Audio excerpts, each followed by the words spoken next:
자, 이제 오늘 우리에게 주신 하나님의 말씀 속으로 같이 들어가도록 하겠습니다. 오늘의 이신칭이 5번째입니다. 로마서 6장과 로마서 7장으로 들어갈 겁니다.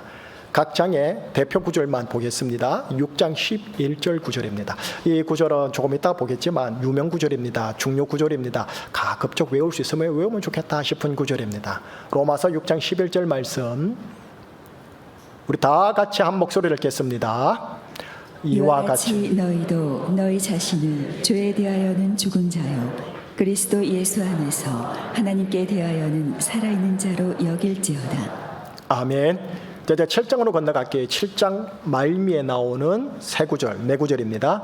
제가 교독을 할게요. 21절 제가 읽을게요. 그러므로 내가 한 법을 깨달았노니 곧 선을 행하기 원하는 나에게 악이 함께 있는 것이로다. 내 속 사람으로는 하나님의 법을 즐거워하되 내 지체 속에서 한 다른 법이 내 마음의 법과 싸워 내 지체 속에 있는 죄의 법으로 나를 사로잡는 것을 보는도다. 오호라 나는 곤고한 사람이로다. 이 사망의 몸에서 누가 나를 건져내라. 아멘. 자, 기도하시겠습니다. 하나님 아버지, 우리의 예배를 받아 주시옵소서. 우리 제주충신교회 교우들은 예배를 보지 않습니다. 예배를 드리나이다. 저도 사역자지만 예배를 드리나이다. 힘과 뜻과 마음을 다해 드려지는 이 예배를 받아 주옵시고, 하나님께서 준비하고 예비하신 말씀, 찬양, 특별히 영생 진리의 말씀을 우리 가슴에 새겨지는 귀한 시간 허락하여 주시옵소서. 이 자리에 계신 분들 믿음의 연륜, 믿음의 깊이 다 다릅니다.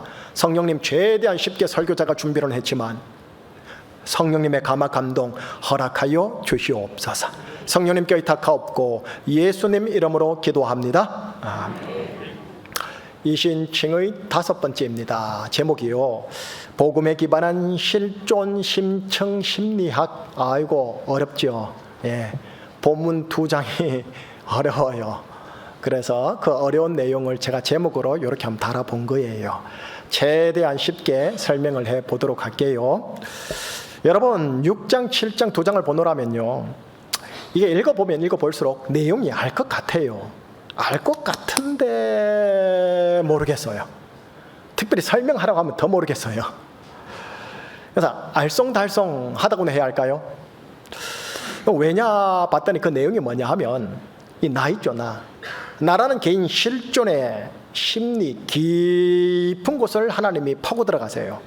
그리고 나도 나 스스로 명확하게 알 수 없는 내 속에 깊은 것을 들춰내세요. 그리고 보여주세요. 그러니 이게 난데 내가 아닌 것 같고 내가 아닌 것 같은데 나라고 하고 아리까리한 거죠. 그래서 오늘 설교 제목이 내 자신의 실존 심층 심리학, 이렇게 한번 제가 해본 겁니다. 하여 최대한 일단 이성적으로 귀로 알아듣기 쉽도록 해볼게요. 네. 잘 따라와 주십사 부탁하면서 로마서 6장에 있는 나, 로마서 7장에 있는 나, 그 두 나의 심층으로 이제 여러분 모시고 순서대로 들어갑니다. 먼저 6장이요.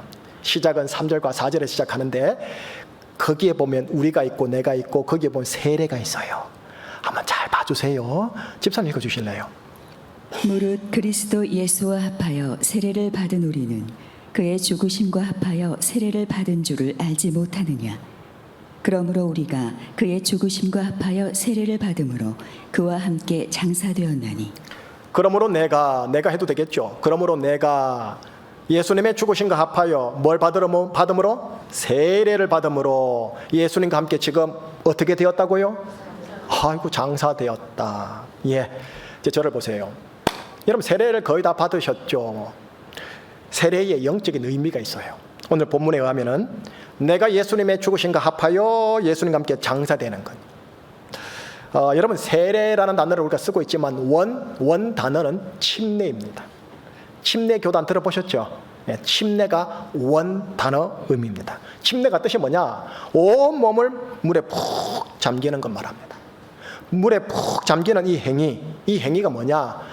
나의 인생 전체가 물에 빠져 죽은 죽음을 의미합니다. 물에 푹 잠기는 거예요. 침례로 물에 빠져 죽는 나 있죠. 이 나를 로마서 6장에서는 뭐라 하냐면 나의 옛사람이라고 해요. 내가 세례 받을 때, 침례 받을 때, 물에 푹 잠길 때 나의 옛 사람 있죠. 옛 기질, 성질 이런 것들이 다 죽었다 라는 거예요. 그래서 사도 바울 선생님이 이런 유명한 고백을 하면서 우리의 고백으로 받아내기를 바라시는 거죠. 예, 저 구절 내 고백입니다. 한 목소리로요. 내가 그리스도와 함께 십자가에 못 박혔나니 그런즉 이제는 내가 사는 것이 아니요. 잘 보세요. 나의 고백입니다. 내가 그리스도와 함께 어떻게 됐다고요? 십자가에 못 박혔나. 네. 자, 이제 저를 보세요. 십자가에 대해서 좀 알려드려야 돼요. 이제 십자가에 대해서 잘 들어보세요. 여러분, 십자가가 두 문양이 있어요. 두 문양. 하나인데 동전처럼 양쪽 문양이 서로 다른 두 문양이 있다고요. 오늘 알려드리는 거예요. 먼저 앞문양이 어떤 내용이냐 하면 나를 위해 예수님이 달리신 십자가예요. 이건 여러분들이 너무나 잘 알죠. 또 이 뒷문양은 뭐냐 하면 예수님과 함께 이제는 내가 달린 십자가예요. 예, 이렇듯 여러분 십자가는요 앞문양만 있는 게 아니고 뒷문양이 있어서 이게 하나의 입체적인 십자가예요. 자, 먼저 앞문양의 십자가 신앙요. 나를 위해 예수님이 십자가에 달리셨어. 이 신앙요. 여러분 이 신앙의 강점은 뭐냐 하면 우리 하나님과 십자가에 달리신 예수님에게 계속 감사 고백을 너무나 잘해요. 나를 구원해 주셨으니 감사한 거죠. 하나님 감사합니다. 나 같은 사람을, 이 느낌인 거죠. 그런데 이 신앙에는 치명적인 약점이 있어요. 그게 뭐냐? 나를 위해 예수님이 희생한 것이기 때문에 신앙생활을 하다 보니 은연중에 모든 게 자기 중심이에요.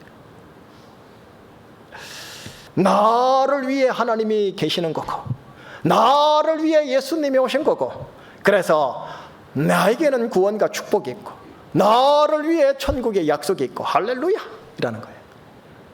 그래서 감사가 나오는 거죠. 허나 이 자기중심성이라는 원죄적 성향하고 혼합될, 그래서 변질될 가능성이 많은 신앙이 이 신앙입니다. 반면에요, 자 뒷문양의 십자가 신앙이요 뭐예요? 예수님과 함께 내가 십자가에 못 박혔지, 이 신앙이요. 여러분 이 신앙은요 내가 십자가에 못 박혔기 때문에 자기중심성의 원죄적 성향을 항시 브레이크를 걸어요. 자기가 나오려면 항시 이 신앙은 브레이크를 걸어버려요. 자기중심의 신앙생활, 봉사생활이 아니에요. 하나님 중심의 신앙생활, 봉사생활을, 교회생활을 다 하려고 몸부림쳐요. 또한 인생을 살다 보면 대소사의 사건들 많지 않습니까? 그 사건 앞에서 자기 중심적으로 해석하고 자기 중심대로 안 풀어진다고 빠르르 떠는 게 아니라 하나님이 왜 허락하셨지? 하면서 하나님 중심적으로 재해석하려고 그래. 하나님은 어떻게 해서 이걸 주신 거야? 하고 재해석하려고 한다고. 네. 그래서 여러분 십자가는 두 문양이라는 거, 이렇게 해야 되겠죠? 두 문양이라는 것을 기억하셔야 돼요. 자, 다음 말씀을 보여드릴게요. 이번엔 6장 7절을 보여드릴게요. 아리까리해요. 집사님 읽어주시겠어요?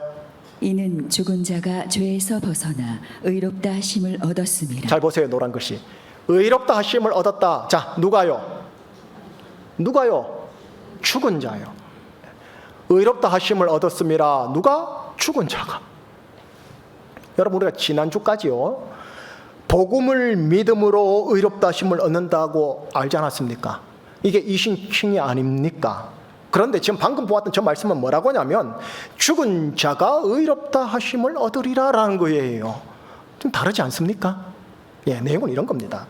나를 위해 대속하신 예수님의 십자가 죽음이 복음인데 이 복음을 믿으면 의롭다 하심을 얻는 것이라고 지난주까지 들었는데 예수님의 십자가 가만히 깊이 들여다보니까 이게 예수님만 죽은 게 아니라는 거예요. 이제는 예수님과 함께 나도 죽어야 하는 십자가임이 보이는 거예요. 예수님과 함께 나도 십자가의 죽음.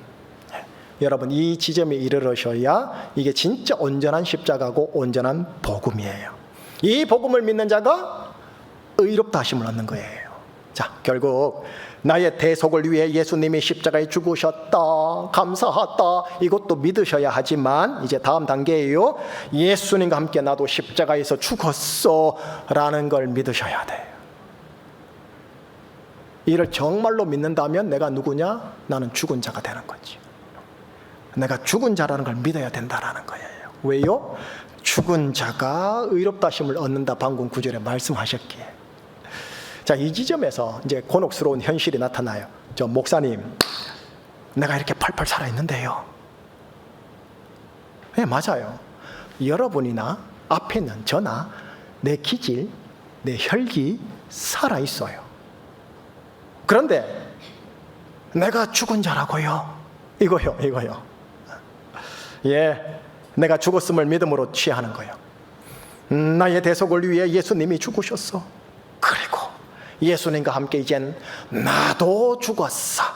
나의 옛사람이 죽었어. 여러분, 이게 십자가고 이게 복음입니다. 예.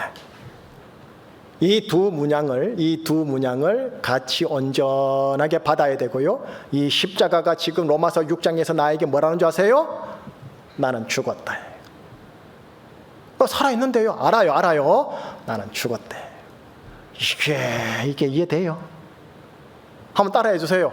나는 죽었다. 나 옛사람이 죽었다라는 거예요. 방금 오기 전까지 기절 확 부리고 왔는데. 예. 로마서 6장의 나예요. 자, 만약에 예, 오케이, 목사님 아멘, 오케이 하신다 하면 다음 스텝은 자동입니다. 뭐냐? 부활도 마찬가지라는 거예요. 자, 말씀 보여주시겠습니까? 집사님 6장 5절 읽어주시겠어요? 만일 우리가 그의 죽으심과 같은 모양으로 연합한 자가 되었으면 또한 그의 부활과 같은 모양으로 연합한 자도 되리라. 십자가랑 연합이 돼 있으면 내가 부활도 연합이 된다 소리고, 이 말은 다른 말로 나갈게요. 부활의 영광, 부활의 축복 받고 싶죠. 십자가랑 연합이 안 돼 있으면 부활의 축복과 영광 못 받아요. 자, 다시 세례로 갈게요. 여러분, 세례에서 물에 푹 잠겼다가 어떻게 해야 돼요? 바로 물 밖으로 나오지 않습니까? 여기 물 밖으로 올라오는 게 뭐냐? 부활을 의미해요. 침례 중에 물에 푹 들어감으로 나의 옛사람은 예수님과 함께 죽었고, 이제 물 밖으로 나오는 나는 뭐냐? 옛사람이 아닌 새 사람이에요. 새로운 피조물이에요. 그래서 새 것이 되었대요. 그래서 고린도후서 5장 17절은 이렇게 우리에게 말씀을 해주십니다. 고린도후서 5장 17절 보여주시겠습니까? 같이요. 그런즉 누구든지 그리스도 안에 있으면 새로운 피조물이라. 이전 것은 지나갔으니 보라 새 것이 되었도다. 예. 이렇듯 세례는, 침례는 예수님과 함께 십자가에서 죽고 예수님과 함께 부활하는 것을 의미하는 예식이에요. 참고로요, 세례 받는 자들은 세례 받기 전날에 저와 함께 이거 다 확인해요. 당신 죽은 거예요. 그리고 죽은 것에 대한 의미를, 신뢰를 많이 말해줘요. 자, 이거 받을래요? 안 받으려면 안 받아도 돼요. 다행스럽게 100% 다 받겠습니다. 나 죽었습니다 하고 받더라고요. 감사한 거죠. 자, 이 자리 여러분, 대부분은 이 예식에 참여한 사람이겠지만 아직 참여하지 못한 사람이 있을 수 있잖아요. 상관없어요. 복음을 믿는 모든 의인들은 이 세례 예식과 상관없이 로마서 6장 11절이에요. 자, 이 구절은 오늘 우리 첫 번째 설교 본문 구절이죠. 예, 길지만 다 같이 시작. 이와 같이 너희도 너희 자신을 죄에 대하여는 죽은 자요 그리스도 예수 안에서 하나님께 대하여는 살아있는 자로 여길지어다. 예수님께서 나의 죄를 대속하기 위하여 죽으셨죠. 그렇기에 나 역시 그 죄에 대하여 죽은 자로 여길지어다. 여기셔야 합니다. 나의 옛사람은 죽었다. 목사님, 저 이렇게 살아있는데요. 알아요. 근데 뭐라 그래요? 여길지어다. 너 죽은 거 여길지어다.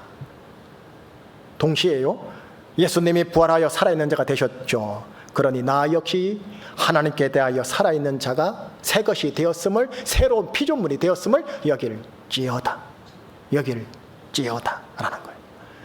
바로 이 지점에서 이제 믿음이 필요해요. 나의 죄를 대속하기 위해 예수님이 십자가에 죽으셨다. 또 나의 의로움을 위해 부활하셨다. 지금까지 들었던 이 복음, 참으로 믿음이 필요한 부분입니다만서도 오늘 함께 들었던 예수님과 함께 나도 십자가에 죽었다. 고로 나의 옛사람은 죽었다. 또 예수님의 부활로 인해 나는 새로운 피조물이 되었다. 새 것이 되었다. 이 부분은 더더욱 크고 도전적인 믿음이 필요해요. 왜냐? 과거 예수님의 십자가 부활 행적 2000년 전에 있었던 사건, 그래 뭐 까짓것 무조건 미시옵니다, 아멘, 무조건 미시옵니다 하면 그냥 믿으면 되지만, 지금 현재 내가 이렇게 시퍼렇게 살아있어 자기 중심성의 원죄적 성령으로 여전히 살아가고 있는데 말씀이 말합니다, 진실이 말합니다, 네가 죽었다, 또 너 새로운 피조물 되었다, 새것 되었다. 이게요 여러분, 현실에 반하는 일이에요. 현실에 반하는 일로서 엄청난 믿음의 도전이 되는 거예요. 이거 어떻게 믿을 수 있어요? 내가 살아있는데. 근데 믿으래요. 여기를 찌어달아가는 거예요 지금. 2000년 사건은 믿을만 하다니까요.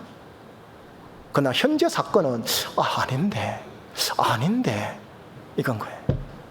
그러나 여기까지 가셔야 의인이에요. 여기까지 가셔야 의인이에요. 자 여러분, 로마서 6장에 나 정리할게요. 나 죽었다, 나 옛사람 죽었다. 그러면서 십자가와 부활의 양면 봤어요, 그죠? 이제 바로 이어서요, 다음 스텝이에요. 로마서 7장의 나로 들어갈게요. 들어가면 더 헷갈려요. 아리송해요. 들어가 볼게요. 여러분 방금 말한 것처럼 내가 자기 중심성의 원죄적 성령으로 시퍼렇게 살아 있습니다. 자 보세요. 축도받고 나가서 주차장에서 분노하고 안색이 변할 수 있는 것 아닙니까? 그리고 그 화가 집에까지 연장되어 가지고 집에 가서 가족들에게 확 짜증내고 버럭 화를 낼 수도 있잖아요. 나의 옛사람이 죽었다고요? 뭐 죽기는커녕 내가 새것이 되었다고요? 뭐 새것이 되기는커녕 오늘 설교 듣고 가서는 나의 옛사람의 성질 기질이 더더욱 기승을 부리고 성경용어로 왕노릇하고 있는 거 우리 경험하잖아요. 특별히 예배 시간 은혜 많이 받았을 때 어때요? 집에 가지고 확 쏟아진다니까요. 이거를 주님이 아신다라는 거예요. 너 그럴 거야, 너 그런 사람이야 라는 거를 알려주시니 그게 로마서 7장 21절이에요 로마서 7장 21절 지사님 한번 읽어주시겠습니까? 로마서 7장 21절. 그러므로 내가 한 법을 깨달았노니 곧 선을 행하기 원하는 나에게 악이 함께 있는 것이로다. 선을 행하기 원하는 나에게 뭐가 함께 있다고요? 악이요. 자 앞에 보세요. 목사 정말 선을 행하기를 몸부림치거든요. 근데 내 속에 뭐가 있다고요? 악이요. 악이 있다는 거예요. 악이. 자 여기서 악이라는 게 도덕적 윤리적 악을 말하는 거 아닙니다. 고대 경전 동양 경전의 악을 말하는 게 아닙니다. 무슨 악을 말하냐면 성경은요 하나님 보시기에 좋았더라에 반대되는 거예요. 하나님 보시기에 좋았더라라고 번역을 하는데 하나님 보시기에 선하였더라라고 번역하면 더 히브리적으로 정밀한 번역입니다. 좋았더라, 선하였더라, 영어로 good이에요. good. 여러분 성경 속의 악이란 윤리 도덕적 악을 말하는 게 아닙니다. 뭘 말하느냐? 하나님 보시기에 선하지 않은 것 일체를 말합니다. 내면의 동기로부터 하여 실제적인 액션까지요. 하나님 보시기에 선하지 않은 것이 악인데 그 악이 예수님 믿는 잘 믿는 내 속에 함께 있다라는 걸 하나님이 지금 보여주시는 거예요. 그럼 도대체 그 악이 뭡니까? 좀 더 구체적으로요. 바로 그 앞구절입니다. 앞구절 20절 말씀 집사님. 만일 내가 원하지 아니하는 그것을 하면 이를 행하는 자가 내가 아니요 내 속에 거하는 죄니라. 내가 원하지 아니하는 어떤 행동을 하면, 어떤 말을 하면, 어떤 기질을 부리면, 자 보세요. 이를 행하는 자가 나래요, 내가 아니래요? 아리까리 하지 않아요? 내가 하는 거 아닙니까? 욕을 해도 내가 하는 거고 화를 내도 내가 하는 거지요. 근데 성경은 이런 말 하는 거예요 지금. 내가 아니요 내 속에 거하는 죄니라. 아리까리예요. 내가 아니라 내 속에 거하는 죄니라. 자 이제 잘 들으셔야 돼요. 아리까리한 거 설명해 드립니다. 내 속에 거하는 죄, 여러분 이 역시 도덕적 죄의 행실을 말하는 게 아닙니다. 뭘 말하느냐? 내 속에 거하는 자기 중심성의 원죄를 말합니다. 자기 중심성의 원죄는 내 속 가장 중심부에 거하는 죄이면서 이것이 아담 때부터 있어 왔던 하나님 보시기에 악인 겁니다. 이게 나랑 이렇게 구별되어 설교로 설명되기는 해요. 구별되어 설교로 설명되긴 하지만 실제적으로 나와 독립적으로 구분되지는 않아요. 나랑 일체가 되어 있는, 소위 제 용어로 말할게요, 이위일체란 같은 그런 거예요. 나이면서도 나와 구별되어 설명되는, 그러나 내 중심 속에 거하는 자기 중심성의 원죄적 성향, 이게 내 속에 거하는 죄, 그리고 악이에요. 여러분 근데 이 죄가, 이 악이 내가 예수님을 믿고 있고 거룩한 직분을 가지고 있고 성령을 충만하게 받았더라도 현실적으로 육신적으로 나를 시퍼렇게 살아있게 하는 거라는 거예요. 죽을 때까지 내 기질, 내 혈기, 극화돼서 내 살기 그대로 가지고 가게 하는 게 이놈이라는 거예요. 근데 이놈이 나인데 내가 아니라는 거예요. 내가 아닌데 나예요. 내 속에 거하는 죄라는 거예요. 그래서요, 유대 신자들이든 기독 신자들이든 이 모든 종교 신자들은요, 이를 하나님의 율법 행실을 어쨌거나 제어해 보려고 시도해요. 예, 그런 시도의 진정성, 그런 동기, 사람이 보기 아주 거룩하고 가상하고 존경스럽기까지 합니다. 근데 문제가 있는 거예요. 무슨 문제냐? 나와 이위일체로 가는 그 자기중심성의 죄가 그렇게 쉽게 당하지 않는다라는 거예요. 오히려 그 율법을 이용해서 나를 옥죄어 죽여버려요. 그것조차도 하나님이 들춰 보여주세요. 그게 7장 11절이에요. 집사님 읽어주시겠습니까? 죄가 기회를 타서 계명으로 말미암아 나를 속이고 그것으로 나를 죽였는지라. 아리송하죠? 무슨 말인지, 그죠? 이런 겁니다. 예수님을 믿는 신자가 은혜를 받았어요. 그래서 내가 하나님 앞에 바로 서고 싶어요. 그래서 계명도 알았어요. 어떤 계명? 사랑해라, 겸손해라, 구제해라, 기도하라, 헌금해라, 봉사하라 같은 하나님의 율법을 알았어요. 그래서 다짐을 해요. 그래, 내가 이걸 지켜서 내 속에 있는 죄를 제거해야지 하는 순간 가상해요, 고상해요, 예뻐요. 하지만 내 속에 자기 중심성이 그렇게 쉽게 당하지 않는다라는 거예요. 자기 중심성의 원죄가 어떻게 하느냐? 팍 봐서 귀를 잡아가지고 그 오래전 뱀이 하와에게 속인 것처럼, 속삭인 것처럼 나에게 속삭이는 거예요. 나는 이 율법의 행실로 인해 하나님 앞에서 바로 서보려고 했어. 이런 나를 의롭다 인정해 주실 거야. 그리고 나보다 못한 저 목사, 장로, 집사, 저보단 좀 나아. 내가 얼마나 진정성 있게 살아왔는데 하나님의 계명을 지키려던 나의 가상한 노력이 자기도 모르는 사이에 어떻게 되는지 아세요? 자기 의와 자기 만족과 자기 자랑으로 작용해서 이 순수한 내 믿음을 율법주의적 믿음으로 변질시켜 버리는 거예요. 자기가 전혀 죽지 않고 여전히 살아있는 자기 중심성의 원죄적 성향의 신앙생활을 열심히 하게 하는 거예요. 전도도 하고 선교도 하고 봉사도 하고 구제도 하고 헌금도 열심히 하는데 뭐예요? 자기는 살아있는 거예요. 확실하게 자기는 살아있는 거예요. 자기 중심성이 죽질 않는 거예요. 이렇게 죄가, 자기 중심성의 죄가 그 율법의 계명으로 나를 속여 그렇게 나를 죽이는 메커니즘으로 작용하는 거예요. 여러분, 이 메커니즘은요, 하나님을 인정하지 않고 교회 밖에 있는 하나님을 무서워하지 않는 정말 자기밖에 지밖에 모르는 그 못된 사람 속에 일어나는 작용이 아니에요. 이 메커니즘은 하나님을 진지하게 믿어보려고 참으로 노력하는 신자들 안에, 종교인들 안에서 일어나는 작용이에요. 저쪽은 교회 밖, 저쪽은 지가 엄청나게 극악적으로 살아있는 거고 여기서는 종교를 포장해서 교묘하게 지가 살아있는 거예요. 그러니 하나님 눈에는 둘 다 똑같은 거예요.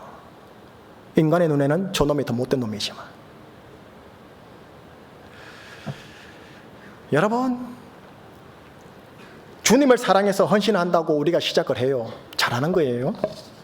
가장 순수하게 교회를 섬기고 성도들을 섬긴다고 그렇게 시작을 해요. 실제로 그렇게 시작하는지도 몰라요. 그죠? 하지만 내 속에 거하는 자기 중심성의 원죄가요, 기회를 타서 어떻게 하느냐? 나의 만족을 위하여, 내가 하나님께 인정받고 축복받기 위하여, 내가 내 스스로 보람차려고, 혹은 사람들에게 내가 은근 칭찬받기 위하여 하나님의 계명을 수행하고 있는 것으로 변질시켜버린다는 거예요. 자기 중심성의 원죄가 하나님의 계명을 기회로 삼아 그래 너 신앙생활 잘하고 있다, 율법적으로 아주 잘하고 있다 라고 자기 만족, 자기 공로, 자기 의라는 자기 중심성을 어떻게 유지, 보존하고 있는 거예요. 교회 안에서 외관상 고상해요. 외관상 멋있어요. 근데 주님의 눈에는 아니라는 거예요. 복음을 평생토록 전했던 사도 바울 선생님 생각해 보세요. 능력, 치유, 기적, 귀신 쫓아냄, 그러면서 복음을 엄청나게 전했던 이 사도 바울 선생님께서요, 자신의 내면 안에서 일어나는 이 메커니즘을 보고요 힘들었던 거예요. 그래서 오늘 본문 두 번째 로마서 7장 22절에서 24절에 통탄이 나와버린 거예요. 자, 제가 읽어볼게요. 내 속사람으로는 하나님의 법을 즐거워하는데 내 지체 속에서 한 다른 법이 내 마음의 법과 싸워 내 지체 속에 있는 죄의 법으로 나를 사로잡는 것을 보는구나. 어허라, 나는 곤고한 사람이로구나. 이 사망의 몸뚱아리에서 도대체 누가 나를 건져낸단 말이냐. 뭐예요? 내면의 영적 분열 증세예요. 조율적 증세예요. 통탄해하는 절규가 나오는 거예요. 예, 로마서 7장은 이렇게 끝나요. 로마서 7장은 이렇게 나의 옛사람이 죽었다라는 복음 진실, 그 복음 진실과 무언걸 옛사람이 시퍼렇게 살아있다라는 현실, 진실과 현실의 괴리로 인해 자신에서 통탄해하는 것으로 해서 로마서 7장은 끝나요. 그래서 7장까지만 보면 희망이 없어요. 그래서 8장으로 가는 거예요. 여러분 8장까지 가셔야 됩니다. 7장까지만 오늘 설교인데 7장에서 끝나면 우울해집니다. 그러나 아셔야 합니다. 내가 어떤 자인지, 우리가 어떤 자인지. 자, 이제 여러분 로마서 6, 7장이 왜 나의 내면을 이렇게 심층적으로 들어볼까요? 왜냐하면 내 속에 거하는 죄요, 자기 중심성의 원죄가 그만큼 내 속에 깊이 뿌리 내리고 있어서 나와 이위일체되어 있음을 하나님이 알려주려고 그러시는 거예요. 하나님은 이 로마서 6, 7장을요 이제 의료기로 제가 비유할게요. 심층 MRI로 삼아서 내 심령의 가장 깊숙한 심층부를 찍어가지고 환자되는 나에게 지금 보여주고 있는 거예요. 여러분 청진기와 엑스레이로 잡아낼 수 있는 질병이 있어요. 반면에 장기 속을 단면으로 잘라 세포의 미세한 조직까지 들춰내는 MRI로만 발견할 수 있는 질병이 있어요. 근데 이 질병이 생명에 치명적인 거예요. 장기 깊숙한 암세포 같은 게 이런 것이죠. 로마서 6, 7장은 나라는 한 개인의 실존 깊은 심층 속에 거하는 자기 중심성의 죄를 들춰내요. 자자자, 너의 심리가 이렇다? 보거라, 진단한 것을 보여주세요. 하나님이에요. 그러면서 깊은 것을 들여다보시는 명의 하나님임을 알려주는 거예요. 내가 뭐 보는 거 알겠지? 너의 표면의 심리 신앙이 아니야, 심층 신앙이야. 그거 보는 거야 하시는 거예요. 서서히 마무리해 볼게요. 여러분 오늘 설교를 들으면서 이런 푸념이 나올 법합니다. 아이고 목사님, 예수님 믿는 신앙생활이 왜 그렇게 복잡합니까? 그저 하나님 말씀 단순하게 믿고 복 받으면서 봉사하면서 전도하면서 그렇게 단순하게 신앙생활 하면은 할렐루야 아닙니까? 저는 머리 복잡한 거 싫습니다. 예, 나올 법한 푸념 맞습니다. 그런데 어떻게 합니까? 우리가 믿는 우리 하나님 아버지가 어떤 분이냐? 영이시라는 거예요.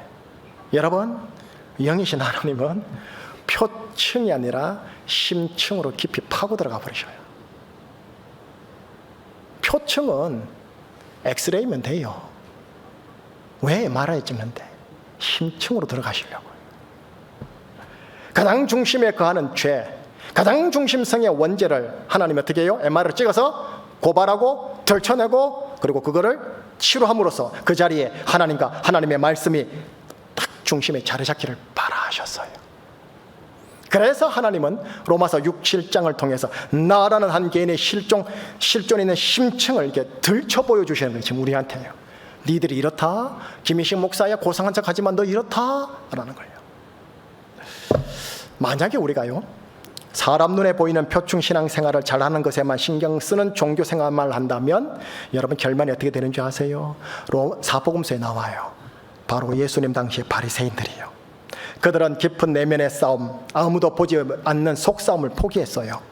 자기가 보기에 사람들이 보기에 문자적으로 율법을 잘 지키고, 자기가 보기에 사람들이 보기에 11조 잘하고 절기 지키고 성전 봉사 잘하고, 자기가 보기에 사람들이 보기에 성전 예배 제사 잘 드리고 기도 잘하면 신앙생활 잘하는 것이라 그렇게 자부했던 사람들인데 그 결과가 뭐였죠? 예, 외관적으로 사람들에게는 인정받았어요. 칭찬받았어요. 존경받았어요. 근데 그 결과가 뭐죠? 독사의 자식들이라는 예수님의 저주였어요. 또 하나님을 믿으면서도 하나님의 아들 독생자를 십자가에 못 박아버리는 영적 맹인, 하나님의 원수가 되었던 거예요. 하나님을 믿는 자인데 보이는 표층 신앙생활만 신앙생활이다 알고 있으면 우리가 뜻하지 않게요, 율법주의적 믿음에 기반한 바리새적 신앙으로 가게 될 가능성이 매우 농후해요. 그래 되면 어떻게 되느냐? 복음을 믿습니다, 할렐루야, 복음을 믿는다 하는데 뜻하지 않게 원치 않게 복음을 대적하는 복음의 원수가 될 수도 있다라는 겁니다. 기이한 역설인 거죠. 바리새인들이 하나님을 대적했습니까? 아니에요. 그런데 하나님의 아들을 대적했어요. 목사들도 선교사들도 한국교회도 우리 교회도 그럴 수 있다라는 거예요. 적그리스도가 교회에서 나올 수 있다라는 거예요. 무서운 얘기인 거예요. 자, 마무리하겠습니다. 세 가지를 나눴어요. 첫 번째, 로마서 6장 속의 나를 알려드렸어요. 보시겠습니까? 우리가 지금까지 들었던 복음입니다. 예수님께서 십자가에서 죽으셨다. 그래서 나의 죄가 대속받았다. 주님 감사합니다. 주님 감사합니다. 그런데 오늘을 통해서 십자가의 다른 면을 보았습니다. 그게 뭐였죠? 보여주시겠습니까? 예수님과 함께 나도 십자가에서 죽었다. 위의 것을 믿는다면 밑에 것도 정말 믿으셔야 합니다. 예수님과 함께 죽은 나가 누구냐? 자기 중심성의 원죄적 성향의 나요, 나의 옛사람을 말하는 겁니다. 뿐만 아닙니다. 부활을 얘기해 볼까요? 예수님께서 부활하셨다. 그래서 내가 의인 되었다. 지금까지 들었던 복음 아닙니까? 이 복음을 믿는다면 다음 복음요, 내가 이제 새로운 피조물이 되었다. 새 것이 되었다. 하나님께 살아있는 자가 되었다. 이것도 믿으셔야 합니다. 여러분, 하나님께 살아있는 자가 되었다 무슨 말일까요? 여러분, 살아있다라는 것은 꿈틀거리고 반응한다라는 겁니다. 죽은 거 아무리 만지자 버리세요, 꿈틀 안 합니다. 하나님과 그분 말씀에 꿈틀거리고 반응했으면 하는 겁니다. 자, 오늘 설교 들으면서 어떠세요? 부담스럽죠? 묵직하죠? 기분이 약간 상하기도 하죠? 그게 여러분에게 반응이 일어나는 거예요. 그게 좋은 거예요. 그게요, 좋은 거예요. 그게 하나님께 살아있다는 증거예요. 로마서 6장에 나는 죽었다. 난 죽었다. 자, 로마서 7장에 나 두 번째 정리입니다. 십자가와 부활 복음의 진리에 의하면 나는 죽었고 새로운 피조물이 되었는데, 하지만 내 속에는 여전히 자기 중심성의 원죄적 성향에 시퍼렇게 살아있음을 내가 경험하고 있다는 거예요. 나와 내 속에 거하는 죄, 이 위일체가 되어 있음을 보는 거예요. 이 죄를 제거하려고 율법을 문자적으로까지 열심히 수행합니다. 그런데 수행하면 할수록 내 속에 그 원죄가 율법을 기회로 삼아 그 순수한 나의 믿음을 율법주의적 믿음으로, 하나님의 의를 자기 의로 자기도 모르는 사이에 변질 타락시켜버리는 거예요. 이거를 사도 바울이 확인하고 나서, 자신의 내면의 메커니즘을 확인하고 나서 한 말이, 오호라 나는 곤고한 사람이로다. 이 사망의 몸뚱아리에서 누가 도대체 나를 건져내라. 내가 죄인의 괴수로다 라고 하는 거예요. 세 번째, 로마서 6장 7장, 제가 보기엔 제 용어입니다. 심층 MRI입니다. 의사 되시는 하나님은 로마서 6, 7장을 심층 MRI로 삼아 나의 심층을 찍어 지금 나한테 보여주시는 겁니다. 나의 신앙이 표면 신앙이 아닌 심층 신앙이를 원하십니다. 바리새적 신앙이 되길 원치 아니하십니다. 하나님은 그렇게 나의 심층을 들여다보시는 하나님이십니다. 교회의 심층을 들여다보시는 하나님이십니다. 그래서 우리 기독신앙은 기품 있는 신앙이어야 합니다. 여기까지입니다. 여러분, 다음 주에는요 로마서 8장을 할 거예요. 로마서에서 가장 중심된 부분에 클라이막스에 다다르게 될 거예요. 그래서 여러분, 로마서 8장을 읽을 수 있다면 여러 번 읽고 오시면 설교가 확 다르게 들어올 겁니다. 축복합니다. 아멘으로 받아내십시오. 현실상 내 속에 거하는 죄와 이위일체이지만 나는 죽었고 나는 새 것이 되었다. 이 복음 진실을 굳건히 믿고 그 복음 진실을 항시 의식하면서 살아가는 기쁨과 울림과 공명이 있는 로마서의 의인 되시기를 예수님의 이름으로 축원합니다. 기도하겠습니다. 예수 그리스도의 속량으로 인해 죄사함 받고 의롭다 인정해 주셔서 감사합니다. 예수 그리스도의 속량으로 나의 옛사람은 죽고 내가 새 것이 되게 해주셔서 감사합니다. 이 복음의 진실 앞에서 나의 현실은 여전히 옛사람이 살아있음을, 나는 새 것이 안 된 것 같은 절망감이 있음을 인정합니다. 허나 로마서 6, 7장의 심층 MRI로 내 심층이 진단되었으니, 왜 내 혈기 기질이 살아있는지 확인되었으니, 이제 산부예배 성도님들과 함께 모두 다 로마서 8장의 그리스도인으로까지 나아갈 수 있도록 우리 모두를 인도하여 주시옵소서. 감사드리오며 예수님의 이름으로 기도드리옵나이다. 아멘. 찬양 중에 영어로 Born Again이라는 찬양이 있어요. 다시 태어나다라는 찬양인데, 이 찬양의 가사를 음미하면서 이 찬양 한번 같이 고백했으면 좋겠습니다. 주 안에서 내 영혼 다시 태어나.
너희가 나를 택한 것이 아니요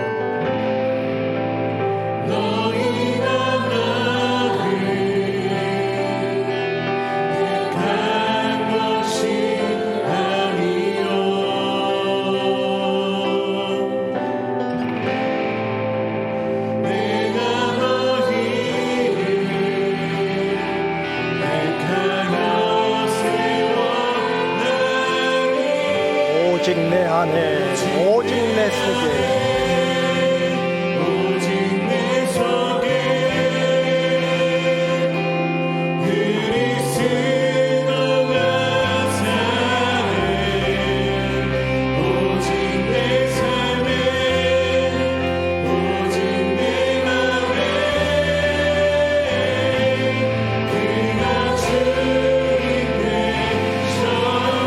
내 생명 그 안에,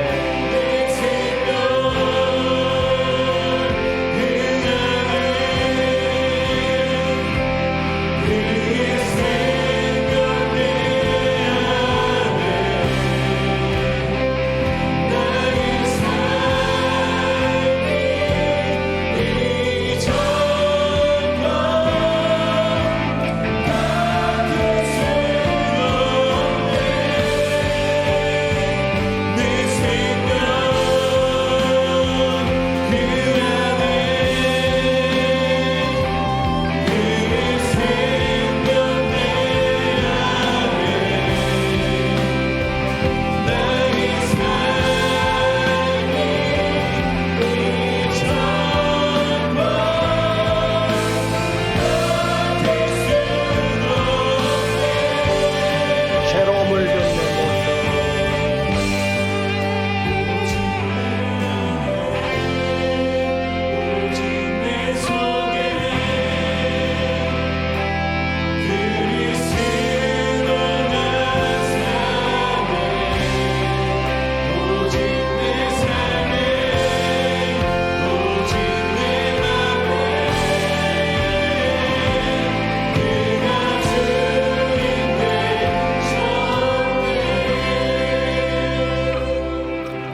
하나님을 찬양합니다. 할렐루야. 자, 여러분 슬라이드 하나만 보고 마무리하십시다.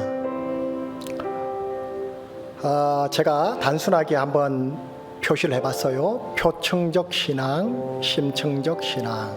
단순하게 물과 기름 가르듯이 갈라놔 봤어요.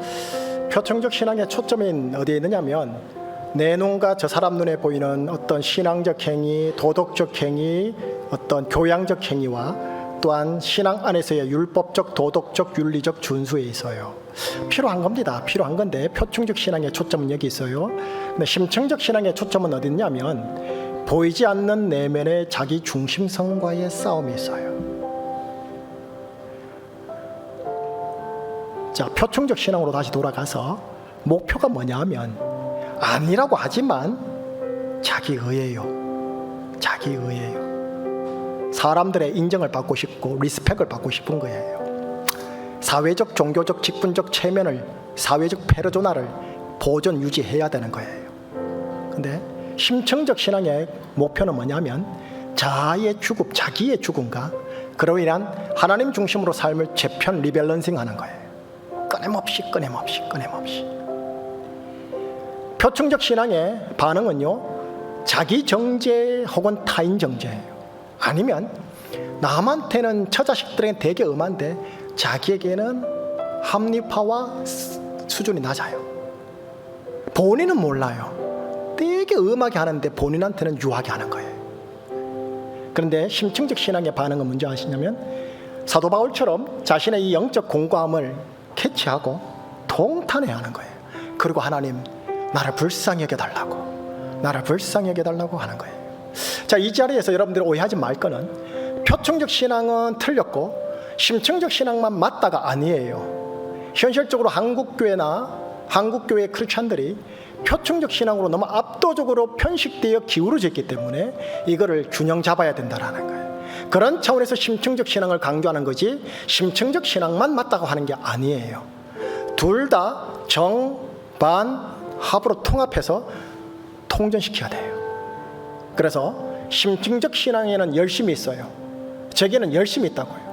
근데 표층적 신앙에는 열심이 있어요. 하지만 심층적 신앙에는 뭐가 있느냐? 기품이 있어요. 열심과 기품을 겸비하셔야 돼요. 근데 한국교회는, 한국 크리스찬들은 표층적 신앙에 압도적으로 많아요. 그렇게 하려고 한 게 아닌데 자기 중심성이 그렇게 몰아가요. 교회 역사가 길수록, 신앙의 개인적 연수가 길수록 표층적 신앙으로 다 기울어져 가요. 그래서 심층적 신앙으로 브레이크를 계속 걸어야 돼요. 계속 걸어야 돼요. 이 작업을 잘해야 기독교가 참을 수 없는 존재의 가범에서 묵직함으로 가게 되는 겁니다. 저는 우리 교회가 표층적 신앙의 열심으로 선교, 구제, 전도 했으면 좋겠어요. 하지만 심층적 신앙으로 자기 자신이 예수의 형상을 계속 닮아가는 깊이 있는 신앙이면 좋겠어요. 기도할게요. 어떤 기도 제목이냐 하면, 하나님, 저희의 신앙이 표층적 신앙의 열심과 심층적 신앙의 깊이, 이 둘을 아우르는 참된 의인의 믿음 하나님 저 되게 해주시고, 우리 교회가 그런 로마서적 교회 되게 하여 주시고, 될 수 있다면 한국교회가 이런 로마서적 교회로 될 수 있도록 복음의 각성을 하나님 허락해 주시옵소서 라고 한번 합심해서 우리 같이 기도해 보겠습니다. 기도하시겠습니다. 하나님 아버지, 산부 예배 성도들을 예수 그리스도 이름으로 중보하고 축복합니다. 하나님 붙잡아 주십시오. 붙잡아 주십시오. 표층적 신앙의 열심과 심층적 신앙의 깊이, 둘 다를 아우를 수 있는 하나님의 사람들이 되는 우리 제주충신교회 성도들과 우리 제주충신교회와 한국교회가 될 수 있는 영적 복음의 각성이, 로마서의 복음의 각성이 하나님 일어나게 하여 주십시오. 그렇게 하나님의 역사심으로 참된 살아남의 부흥의 역사가, 복음의 각성아 하나님 일어나도록 붙잡아 주십시오.